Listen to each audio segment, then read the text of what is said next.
bawa alat-alat ke Halim itu Pak, tangkap sama anak buah saya. Oh, zaman Bapak waktu itu? Zaman saya tangkap, saya sita barang-barang nasional waktu itu? Oh, bawa tuh Pak Kasau? Iya. Bawa tangkap semua? Tangkap, sita barang-barangnya itu. Saya pengen tahu pasti Menteri BUMN telepon. ya? Iya, WNA semua. Loh, tanpa izin? Tanpa izin lah Pak, kalau surat izin masa main saya tangkap, main saya sita, kan begitu. Tahu-tahu apa yang terjadi Pak? Loh, saya bingung juga. Kok yang telepon saya bukan Menteri BUMN atau Menteri Perhubungannya Jonan atau apa? Loh, kok yang telepon saya malah Bapak Binsar Panjaitan, Luhut Binsar Panjaitan. Loh, ini hubungannya apa? Dalam kapasitas sebagai apa? Nah, makanya saya bingung. Saya bilang, saya berpikir positif, mereka mungkin beliau tuh bantu saya untuk itu gimana tangkepin mereka atau apa, betul tuh. Saya pikir begitu, mungkin saya ambil positifnya, makanya saya tahan terus itu mereka. Saya tahan, saya sita saya barangnya. Saya tidak akan melepas mereka kecuali udah ada surat deportasi. Ternyata dia lupa bahwa hari ini sudah ada pemeriksaan. Jadi sebelumnya itu dia laksanakan aja, keluar masuk, bawa ilegal. Bayangkan adik-adik mahasiswa, begitulah kedaulatan ekonomi kita sekarang diancam orang. Tapi juga pakai bangsa sendiri. Inilah kalau kita mau di divide et impera. Itu. Jadi jangan sekali-sekali harus dari Universitas Hasanuddin yang keluar. Serang itu korupsi, serang itu ilegal. Kalian itu adalah negarawan, hanya belum saatnya duduk di kursi negarawan. Tapi semangatmu harus kau pelihara, ya. Jadi kita menghadapi musuh dalam selimut yang tidak menginginkan negara kita bangkit ekonominya. Itu under invoicing selama 20 tahun. Ini sebagai informasi bapak-bapak dan ibu-ibu sekalian, kurang lebih 800 miliar US dollar kerugian negara. Tapi ini saya mau ingatkan kepada adik-adik mahasiswa, bersihkan hatimu, ikhlaskan dirimu, bahwa korupsi ini membahayakan bangsa dan negara. Di tema segmen sebelumnya ini juga ada satu yang cukup menarik, masih dari dunia kepolisian, mengenai adanya kantor kepolisian bersama antara polisi Republik Indonesia dengan polisi dari Cina. Nah, seperti apa informasi selengkapnya ini kita sudah saksikan pemirsa, gambar yang muncul di sejumlah sosial media akhir-akhir ini soal adanya kantor polisi bersama antara polisi Republik Indonesia dan polisi Cina.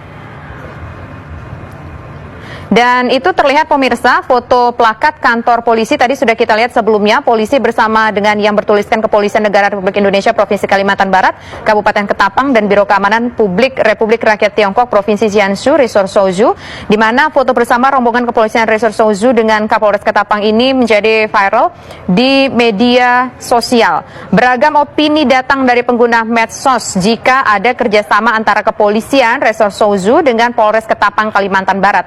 Namun itu ada nggak izin mereka untuk bersama masuk ke dalam, izin mereka datang ke Indonesia ingin membuka sebuah kantor polisi di daerah Ketapang Kalimantan ini? Belum membentuk sebuah kantor polisi, belum. Tapi ada rencana mereka masuk, itu ada nggak mereka? Kami mau datang membuat sebuah kantor polisi, kami menempatkan sejumlah personil mereka kami di sini, ada itu tidak mungkin izin mereka ke Mabes Polri sendiri, Pak? Belum sampai ke arah situ. Berarti pelanggaran dong, Pak, ya? Belum sampai ke arah situ. Maka kita di kalangan juru bicara Divisi Humas Polri tadi sudah mendiskusikan, persoalannya masih belum final. Tapi kalau memang sudah awal seperti itu, Kapolres sudah dilakukan tindakan oleh pimpinan, oleh Kapolri. Sementara dicopot dari jabatannya. Nah, menyambung yang disampaikan Pak Netapane tadi bahwa bukan hanya Kapolresnya saja yang harus ditindak, Kapoldanya juga harus ditindak. Ini gimana? Ya, oke. Tanggung jawab. Jadi sebenarnya tidak ada yang aneh. Jadi kalau ada yang asal ngomong, ya tidak ngerti masalah, jangan terlalu cepat ngomong, itu masalah. Jadi kita kan mesti memperlakukan sama dengan apa yang reciprocal. Dunia lain lakukan gitu, kita harus lakukan begitu. Nggak bisa dong bernegara itu lu mau, gua nggak mau, nggak bisa begitu. Kalau Ahmad Khosinuddin menjawab tantangan Luhut, saya yang menantang Luhut. Ayo sama saya, Edi Mulyadi. kita diskusi bukan data, bukan angka tentang TKA. Tapi jangan empat mata. Ngapain empat mata? Emangnya kita bicara soal urusan Luhut, soal urusan Edi? Enggak. Emang kita bicara soal hartanya Luhut, perusahaan Luhut? Enggak. Kita bicara kebijakan pemerintah yang sekarang dikomandoi dia. Ayo kita buka-buka data. Ayo. Dan jangan empat mata. Ngapain empat mata? Urusannya apa empat mata? Kita bicara persoalan publik, bicara kebijakan publik, publik harus tahu.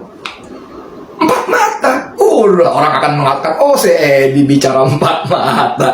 8-6 dari diselesaikan, diamankan, diguyur, disiram dan sebagainya. Tapi kalau terbuka di publik, kalau televisi mau menayangkan, monggo. Kalau nggak, para YouTuber kumpul semua tayangkan secara live dalam kanalnya masing-masing. Ada 5, 10, 100 YouTuber. Ayo kita mainkan semuanya. Kita sudah tidak bisa berharap lagi pada televisi yang disebut televisi mainstream. Hah? Kalau mereka mau, bagus, kita buka semua. Ayo. Dan satu lagi, saya akan datang di tempat yang netral, bukan di kantor Menko Maritim Investasi, di tempat netral. Dan satu lagi, selain itu, Luhut harus tampil sendiri, tidak boleh diwakilkan oleh deputinya, oleh staf ahlinya, staf khususnya. No, dia sendiri, karena dia yang bolak-balik memberi tantangan.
Kampanye untuk negeri, tapi mencuri untuk diri sendiri. Cuak! Berapa akal sehatnya, Pak Luhut Panjaitan? Pak Luhut ya jujur mengatakan bahwa dia tidak sanggup negosiasi dengan Cina tuh. Jadi 11 juga. 11 juga. Ya kan dia jujur. Karena jujurnya itu. Dia jujur kan. Oke. Kan biasanya Pak Luhut bilang bisa aku atasi itu. Nah sekarang dia kepentok. Jadi Indonesia akhirnya masuk dalam jebakan utang Cina. Dan yang bertanggung jawab adalah Luhut Binsar Panjaitan. Oke. Ketua Dewan Ekonomi Nasional Luhut Binsar Panjaitan mengaku telah berkoordinasi dengan utusan Presiden China Xi Jinping soal Bandara IMIP di Morowali. Dirinya membantah ada negara dalam negara terkait operasi bandara tersebut. Luhut membantah Menteri Pertahanan Syafri Samsudin yang menyebut bandara IMIP ilegal dan menjadi ancaman bagi kedaulatan negara. Ia mengaku telah berkoordinasi dengan sosok yang ditunjuk Presiden Xi Jinping untuk memastikan bandara IMIP tidak menjadi negara dalam negara. Selain itu, untuk memastikan seluruh operasi mematuhi standar dan tak melanggar hukum. Menjadi sorotan senusantara, Luhut dengan tegas tetap bela biarkan Cina mengelola bandara Morowali. Jika saya dicegah, saya akan keluar dari Indonesia. Silakan keluar, tapi jangan lepas tanggung jawab. Harus diperiksa dulu, ada apa ini sebenarnya. Apakah kalian setuju dengan pernyataan Luhut Panjaitan?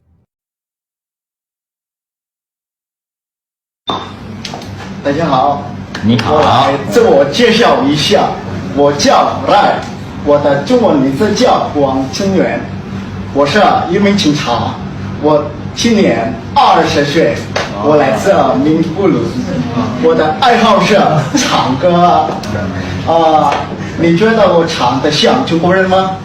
有点像。没错，这是我爸爸是中国人。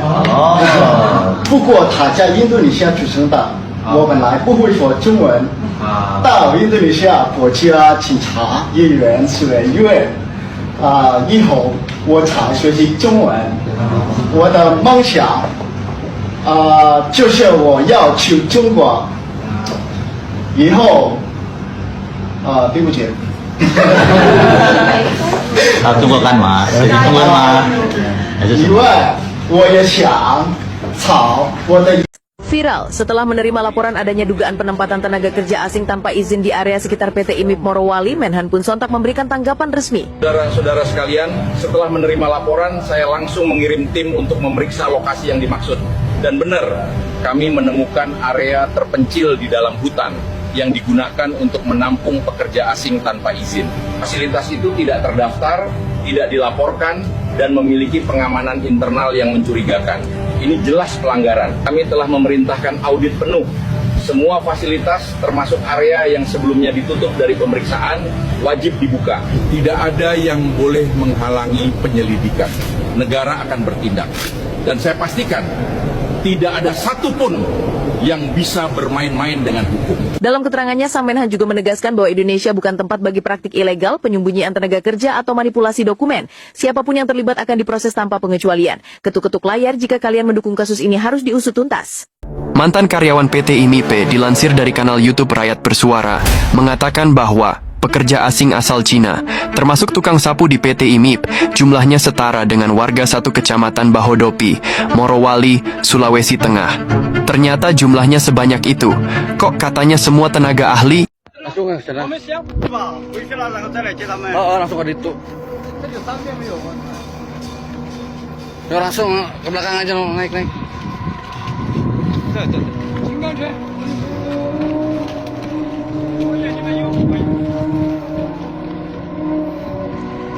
Dia pasukan Cina ini. Kasih ampun dia dikasih.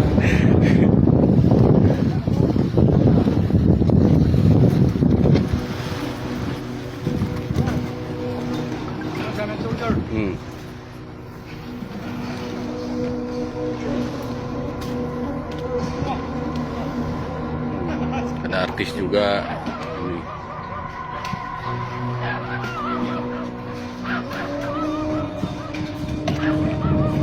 Ayo naik satu-satu.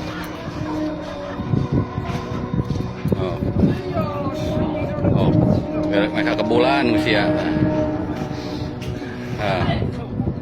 Nah gitu. Sok, ada labu. Sok emer taikeun.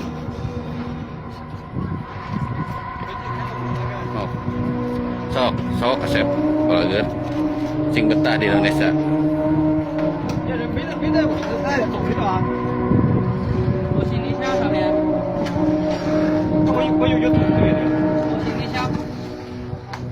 Oh, kersian baik ya itu di Indonesia nambah 12.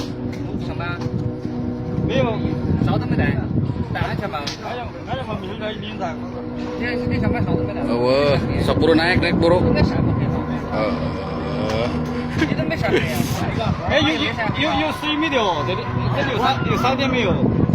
Lah nanti di sana lah pulang. Sok buru, sok naik awas labu. Up. Oke. Besoknya cicing tahanan dirinya cicing. Cicing selfie lah cicing selfie. Tahukah kamu siapa Luhut Binsar Panjaitan? Profesor Salim Said mengatakan, ketika tragedi gerakan 30 September, Paman Luhut ikut terlibat dan ditangkap oleh tentara pro Soeharto. Luhut juga pernah berkata pada tahun 2016 bahwa baju dengan logo PKI adalah tren anak muda. Jadi wajarlah jika Luhut akan pasang badan jika ada isu kebangkitan PKI. Isu tenaga kerja Cina dan pengusaha-pengusaha Cina, terutama akan menjadi tameng buat lindungi Jokodok jika dituding PKI. Luhut adalah Jokowi dengan wajah yang berbeda. Waspadalah. Menteri Koordinator Bidang Kemaritiman dan Investasi Luhut Binsar Panjaitan mengungkapkan bahwa ada andil Cina dalam perekonomian Indonesia yang dinilai masih bisa bertahan dengan baik di tengah gejolak ekonomi global. Khususnya dalam 8 tahun terakhir, Luhut menyebut ada banyak kemajuan atas kerjasama yang konstruktif antara China dan Indonesia. Ia menyebut sejak Presiden Xi Jinping memprakarsai Belt and Road Initiative atau jalur sutra dan jalur maritim abad ke-21 pada 2013, hal itu juga turut mendukung visi strategis Indonesia untuk menjadi poros maritim dunia. Duta Besar Republik Rakyat Tiongkok untuk RI Lu Kang menyebut kerjasama ekonomi antar kedua negara semakin erat. Ia optimis perusahaan-perusahaan Tiongkok bisa ikut meningkatkan level industri Indonesia dan mewujudkan visi Indonesia Emas. Soal padi, jadi saya sudah lapor Bapak Presiden, kita minta mereka memberikan teknologi padi mereka di mana mereka sudah sangat sukses jadi swasembada dan mereka bersedia, dan kita tinggal sekarang cari lokal partnernya untuk membuat di Kalteng karena tanahnya itu dari zaman dulu sudah ada, itu sampai 1 juta hektar, tapi kan secara bertahap bisa dikelola nanti 100.000, 200.000 dan seterusnya, dan off-takernya adalah Bulog. Para petani itu sudah bertani lintas generasi, oke? Lalu negara punya uang sekarang untuk membangun pertanian. Nah, yang sudah bekerja di pertanian begitu lama malah tidak terima uang negara. Lalu negara bikin tempat baru, mengundang perusahaan untuk membangun pusat-pusat kegiatan pertanian. Menurut saya, sayang-sayang uang itu lebih baik dipakai untuk program-program pertanian sehingga petani-petani itu bisa bertani dengan baik, dibantu pupuknya, dibantu penyuluhannya, dibantu airnya lewat uang yang sama. Lalu produknya dibuat kontrak untuk kita beli. Dan Jakarta sudah mengerjakan itu. Jakarta sudah mengerjakan dengan berbagai wilayah di Indonesia kontrak farming. Kami kontrak beli 5 tahun. Petaninya tenang karena akan dibeli 5 tahun. Kami juga tenang karena ada pasokan beras 5 tahun. Dan apa yang terjadi? Petani bekerja dengan tenang, produksinya bagus, jumlahnya bagus. Dan kita tidak menterlantarkan petani hanya karena kita ingin ada perusahaan yang bisa membangun food estate. Ada uang nih, sekian T. Kenapa uang itu dikasihin ke perusahaan untuk bikin di tempat baru? Lah kita punya ratusan ribu hektar di seluruh Indonesia. Bayangkan kalau mereka kita beli produknya. Hidup mereka tenang, pertaniannya tumbuh. Dan kita, kekuatan Indonesia adalah justru pada petani tradisional. Itu jangan dimatikan. Itu yang harus dibangun. Bener guys, kata Pak Luhut guys. Mereka itu adalah tenaga ahli yang didatangkan dari Cina guys. Ahli menyapu guys, tuh lihat guys, cara menyapunya. Aduh. Pantas kalau gajinya itu 17 sampai 20 juta guys. Melihat desa Morosi di Sulawesi jadi kampung orang Tiongkok. Desa Morosi di Kecamatan Morosi, Konawe, Sulawesi Tenggara kini dikuasai oleh orang-orang Tiongkok. Desa yang dulunya masih didominasi warga tempatan mendadak berubah usai perusahaan Tiongkok beroperasi di sana. Kini, penghuni desa itu didominasi pekerja dari warga negara Tiongkok. Setiap menit ada puluhan pekerja asing yang keluar dari kawasan industri yang berada di desa Morosi. Mereka berjalan bergerombol 5-10 orang. Dari dandanannya, mayoritas identik dengan pekerja kasar atau unskilled worker.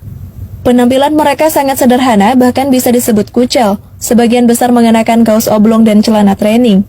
Ada pula yang memakai kemeja lusuh serta celana kain warna gelap. Sebagian besar pakai sandal jepit. Hanya sedikit pekerja yang mengenakan seragam proyek warna biru dan abu-abu serta bersepatu. Semua pekerja asing itu menggunakan bahasa Mandarin saat berinteraksi satu sama lain. Tidak ada satupun yang berkomunikasi dengan bahasa Indonesia atau Inggris. Pekerja asing Tiongkok di Morosi selama ini memang dikenal tertutup. Terutama soal pekerjaan dan gaji, ribuan pekerja asal Tiongkok itu menghidupkan perekonomian desa Morosi. Namun di sisi lain ada potensi yang lepas karena seharusnya pekerjaan kasar bisa diisi orang Indonesia yang masih banyak yang menganggur. Kejagung RI Burhanuddin dikawal ketat setelah memberikan hasil audit Luhut Panjaitan kepada Presiden Prabowo. Kejagung RI Burhanuddin dikawal ketat oleh polisi militer dan jajaran Kejaksaan RI. Karena menyangkut isu PT Toba yang dimiliki oleh Luhut Panjaitan, keamanan Kejagung diperketat. Hotman Paris mundur dari kuasa hukum Luhut Panjaitan, dikarenakan dilarang oleh Prabowo untuk membela PT Toba yang dimiliki oleh Luhut Panjaitan. Luhut Panjaitan ketar-ketir harus memilih kuasa hukum yang bagus dan kuat. Jika tidak, isu PT Toba karena dibuat bencana Aceh dan Sumatera akan berlanjut di persidangan.